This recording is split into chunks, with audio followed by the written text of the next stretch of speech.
భవాని అయితే రేవతితో ఇలా అంటూ ఉంటుంది. వాడు అలాగే ముకుందని ప్రేమించాడు. కానీ ఏమైంది? ముకుందతో తన జీవితం ఏంటి బాగుందా? ఇప్పుడు ముకుందతో తన జీవితం బాలేదు. ఇప్పుడు మీరాని ప్రేమిస్తున్నాడు. అయినా అమ్మాయికి ఆశ్రమం ఇచ్చాం కదా అని కొడుకుని పెళ్లి చేసుకోమని అడిగితే ఏం బాగోదు. ఇంకోవైపు రేణుక ఏంచి తన కూతుర్ని ఆదర్శ్‌కిచ్చి పెళ్లి చేయాలని ఆశపడుతుంది. ఇప్పుడు తనని కాస్త మాట్లాడాలా? తిన్ని కాస్త మాట్లాడాలా? ఎటు కాసి ఉండాలి?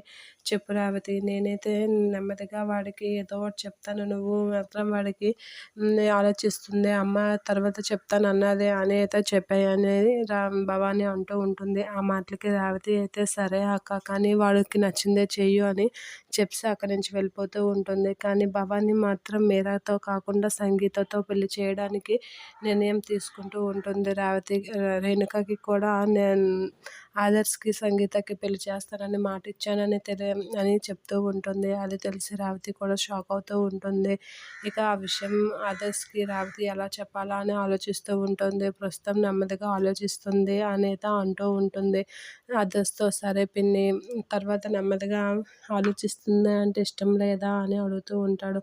అది కాదురా అని చెప్పేసి ఆలోచిస్తాను అన్నది. అంతకు మించి నాతో ఇంకేం మాట్లాడలేదు అని అనేస్తుంది.